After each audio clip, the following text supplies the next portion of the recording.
Welcome back to One Comic Book a Day, where we're covering Adventure Comics 120, Perry White, Cub Reporter. This is at least the third instance of trying to explain how Clark will eventually get his job at the Daily Planet. Some have actually been in his origin story, which made more sense because it was more about him earning that job than anything else. But we've had at least one to two flashbacks of like a young Clark meeting Perry and that setting up an idea that Perry would eventually hire him.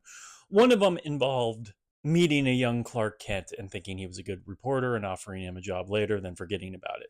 But we're not talking about those stories. We're talking about this one, which involves a young Perry trying to get a job with the Daily Planet, seemingly.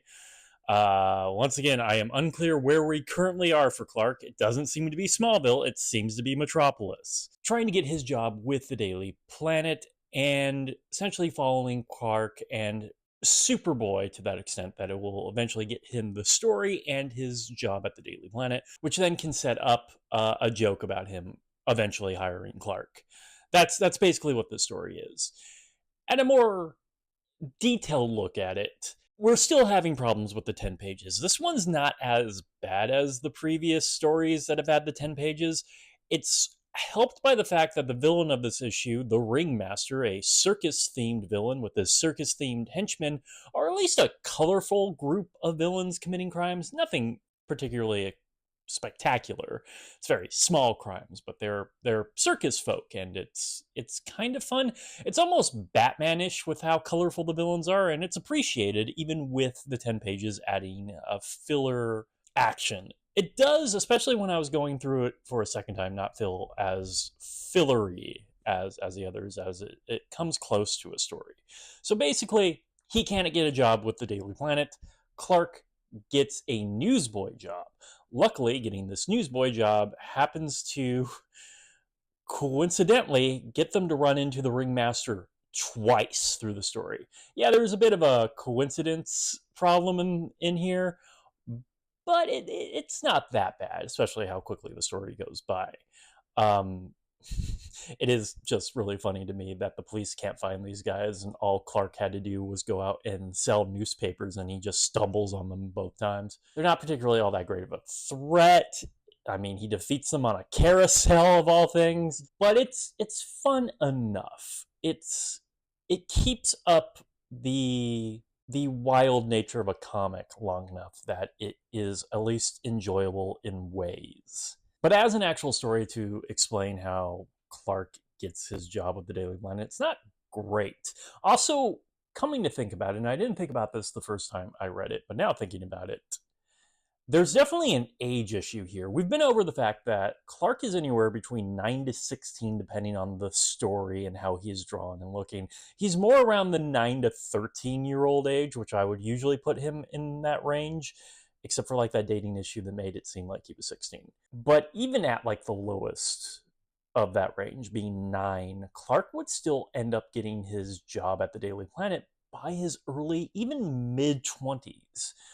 And Perry is maybe in his early 20s. He could be in his late teens. He could be 19 in the story.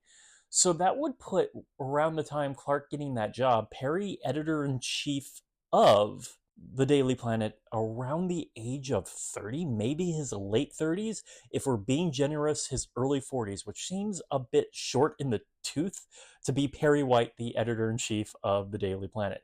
Maybe the editor-in-chief George Taylor at the beginning of Superman, and early versions of Perry kind of look like they're in their 40s, but definitely more mid-40s and early 40s. I'm just saying there's a time problem here. He shouldn't be a Cub reporter. He should already be a well-established reporter. He can still be youngish. He should be more in his late 20s.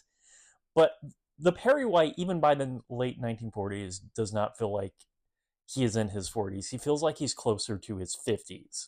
So it's a bit of an issue that honestly should not be focused on all that much. My brain can't help but think about that. There's definitely a problem there, which is why he is like an established writer to editor when he meets Clark young in the previous versions of giving Clark's origin or a way into the Daily Planet. But I'm going to take this story as more of a success than a failure compared to the other 10-page stories.